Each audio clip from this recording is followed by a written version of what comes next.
My father only hit me a few times. Once, he tackled me in the hallway after I told him fuck you. Another time he picked me up and ground my face into the couch. He recently apologized for it. Usually when he'd lose his temper, he'd raise his voice and that was all. My dad could be shockingly gruff sometimes. In elementary school, I bought him a switchblade comb for either Father's Day or his birthday. All he had to say was, "Don't waste your money on cheap crap." I once went to a convention to meet some old heroes of mine. I got 2 autographs, one for me and one for my friend. When I returned home, I went right to bed. The very next morning, I had a complete breakdown and asked to go to the hospital. When I returned home, I found that the autograph for my friend was thrown out. It could have been an accident. Then again, it could have been a sign of my father being homophobic, as the autograph said "fuck you" with a heart on it. My mother has worked as a lawyer for as long as I can remember. I sometimes feel like I hardly know her due to her long hours. She is very protective of me and has warned me many times of devious women, using her own mom as an example of what she calls a sociopathic narcissist. My mom's law firm went under around the same time the house was paid off. My father had always planned on selling it and moving to Maryland to an upper-class neighborhood. My friend Aaron went with me to Palm Springs, our resting stop before the move was finalized. We had fun pretending to be our favorite Dragon Ball fighters, yet there was a feeling of resentment. Why wasn't Aaron going through this crap? How come he's not on pills? My cousin Andrew was 5 years younger than me, and I tried to help him grow. I told him, "Andrew, do you know what a six-pack is? It's when your abs look like a six-pack of beer. It's what cool guys have. One day I'm going to be a fat shut-in, and you're going to have a six-pack." And lo and behold, the meds made me very fat, and because of that I became a shut-in. There was one day when his mom said to me that I was his hero, and he looked up to me. He denied it out of shyness, but I've always held it in my heart. He once asked me if I liked him. My friends and I were at that stage of life where liking someone meant something romantic, so I said no. It really hurt his feelings. My thought process was something like, "Dude, I'm not gay. I love you dearly, but I'm not into you that way." A misunderstanding that I'll always regret. I've learned how to read people well via tarot cards. I ended up getting a job doing it professionally, yet I keep coming up with excuses not to go to work. Being able to set my own hours means I have to really motivate myself to go online and read for people. It's a shame because the potential monthly payout averages to about $3,000, provided the pamphlet I received is honest. I had been harboring a crush on an online friend of mine who was 5 years older than me for a few years at that point. I had her phone number and sent her some pictures and text messages. She called me the next day and told me she was a masochist and asked if I wanted a fling, to which I responded, "No, I want a real relationship." Anytime I sent her something sadistic, it would be spread like gossip and get me into trouble with our friends, my parents, and eventually the law. One message was interpreted as a threat, and I spent 3 months in jail over it, having taken a plea bargain. I sent a photo of myself holding a revolver pointed at a mirror with the text, "I've got a bullet with your name on it." Yes, that is an extremely threatening thing to say, but it was in the element of roleplay. While it's easy for me to say I became obsessive over time, such as checking her Facebook constantly after the warm responses stopped coming, I do feel like she took advantage of someone who was already very hurt and mistrusting. I thought that a woman in a masochism would want to be fake scared, and it may have genuinely frightened her. And I thought what I was doing was creative enough to hold her attention. It did, but it was in a very negative way, and I regret it. I also said a lot of mean and hurtful things to her that I wouldn't have said if she didn't give me knowledge of her kink. Our messages would consist of me role-playing a scenario until it would become violent, in which she once responded, "What the fuck, Lewis?" I later read that people in BDSM scenarios can become power-hungry and take things up a few notches too far. I believe that's what I did. When I was arrested, she was there and filmed the scene on her phone. Why would someone who feared for their life want to get so close, and also importantly, be allowed to get so close? And why have I always gotten the feeling that our mutual friends had been roasting me rather than warning me? I talked to one of my friends about it, and whilst he said it'll all be fine, he couldn't help but let out a laugh that implied, "She's got something planned for you, Lewis." The only sex education I remember getting was don't catch AIDS, and it wasn't very helpful. I was seated next to a goth girl named Nicole who I knew liked me, and I liked her too. However, my instincts at the time were to grab her tits when nobody was looking, and I thought I was horrible for having such a strong urge. In hindsight, it was only hormones. My first sexual experience happened when I was very young. One of my sister's friends took me aside and convinced me to go through with something. We got naked and slapped bodies together in bed. At one point I thought, I'll get her pregnant, and she pulled away and started giggling. That's about as far as I've gone intimately, not for lack of trying. I finally met a girl online who became my first girlfriend. It started off very sweet and became sexual very fast. I was very frustrated. She claimed to have slept around a lot, and it made me feel emasculated. Something that I know is a problem exclusively for virgin men.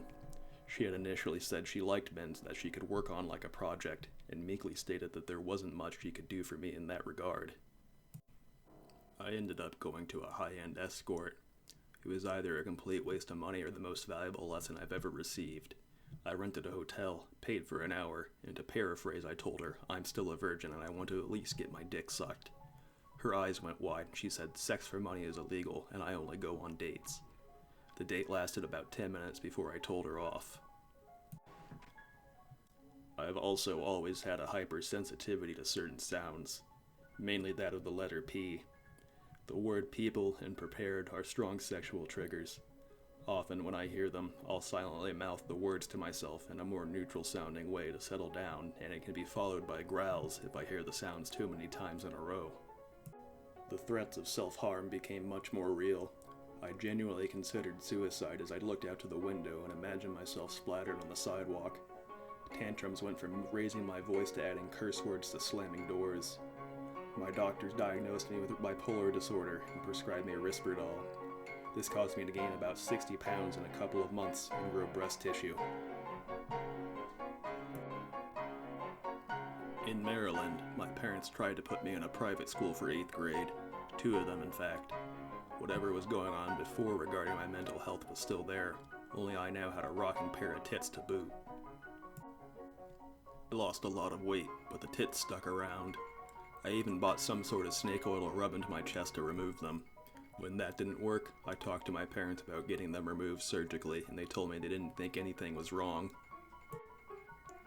I was woken up one day by my dad, he said to me, "Lewis, the medication you're on caused you to grow tits, so we've hired lawyers to sue the manufacturer." I guess he saw an ad on TV because my previous complaint sure as hell didn't prompt that. Got the breast reduction surgery a few months later and got a lower body lift as well. My wish was that I'd finally become the big dick alpha sex haver I had always wanted to be, and that I'd show the world that I was wrong about something.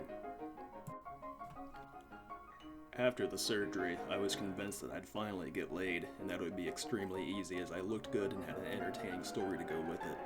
Within a few months of not receiving what I thought I had deserved, I went to online dating for a 3rd time. I thought to myself, if I'm hot and in my mid-20s, maybe this element of shyness is holding me back, and it's as simple as just asking for what I want directly. So, I sent out a bunch of messages asking for sex head-on. This was met most commonly with, "Yeah, I'd like to have sex, but not with you." I got banned from OkCupid for this. I've been told that my case is particularly strong, and that it will be used as an example for other cases. It's not quite class action. There are approximately 400 cases that will be individually processed. The idea is that after winning so many cases in a row, Janssen Pharmaceuticals will call it quits and pay off everyone involved. I've only somewhat planned out my happy future. It doesn't entirely involve the lawsuit money, but it would help considerably. I have a multitude of dreams, one of which involves joining the UFC. The 2 major things holding me back are my feet and the probability that I'd have to use steroids to compete with the other professionals.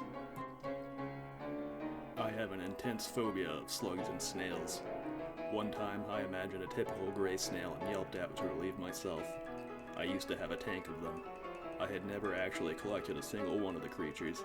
I always had someone else do it. Maybe it was another sociopathic tendency to prove I could get people to do what I wanted. I have had struggles with thinking I was adopted, touched inappropriately, and starved as an infant. Hopefully none of these are true. In fact, I had at one point made a connection that my fear of slugs was due to being so hungry that I ate one as an infant. Somehow, the N-word became ingrained in my mind. I would mentally call myself it during the entire 2-hour period of science class as I sat next to Nicole, gritting my teeth in an attempt not to blurt the word out. I was openly racist for a short period of time. I thought that by admitting to it, I'd avoid soft, coddling racist patterns and learn something valuable. I don't think I had the heart for it. It never felt right deep down. Eventually, a friend of mine and I talked about the N-word. It was a short discussion that ended with her telling me that I understood it from a black man's perspective. Eventually, obsessing over the N-word in class got to be too much and I'd spend days away from school. I slowly became less social, though I managed to keep a group of friends. Due to what I still call intrusive thoughts, my parents took me to a children's psychiatrist. I was unable to open up to the doctor about my lustful desires or calling myself a racial slur all day, so he prescribed me some Adderall type of medication. I can't say for certain what it did do, but it wasn't the magic pill my parents and I hoped it would be. I was soon shipped to a high-class establishment called the Menninger Clinic for another brain check. I caused a lot of trouble there. Nothing playful about it either. I threatened and screamed and cried all the damn time and was a nuisance. I was diagnosed with OCD and almost let go until my dad came to visit. There was a kid there who was my age and named Ross. His biological father severely harmed him, and I think it stunted his maturity. I wanted to prove to Ross that he didn't have to fear his father anymore. My dad was just sitting there looking worried as to how things were going. In my eyes, he looked pathetic, so I gave my friend Ross a glance and kicked my dad in the shin as hard as I could. This led me to being bound and shipped to a youth center while my parents figured out what to do with me from there. At JLG RICA, a public boarding school for troubled teens, I was put in Cottage 3, Unit B. I can't recall much of what happened there. I was woozy from the multitude of pills they had me on and went through the motions of becoming a regular student. However, nothing was fixed at home, so I was sent back to the live-in program on a stricter unit. I eventually lost my temper and assaulted a counselor who tore the violent or sexual images I had drawn in my notebook out. He didn't press charges, but I was put on probation for a year. I had a suicide attempt where I took everything in the cabinet. This wasn't just Sudafed, it was heart medication, my sister's Adderall, and whatever I was on at the time. I booted up World of Warcraft and messed around a bit as a night elf rogue, a symbol of the masculinity I was missing as I was short, fat, and had tits. I was again put into another mental hospital, this time for another study. A doctor diagnosed me with a light form of autism. Insulting, frankly. However, in the state of Maryland, autistic people are guaranteed disability checks, so I've taken advantage of that. I'd be fucking elated if medication was ever any good for me, but it has a record of being either a placebo at best and a nightmare-inducing body-disfiguring piece of hell in capsule form at worst.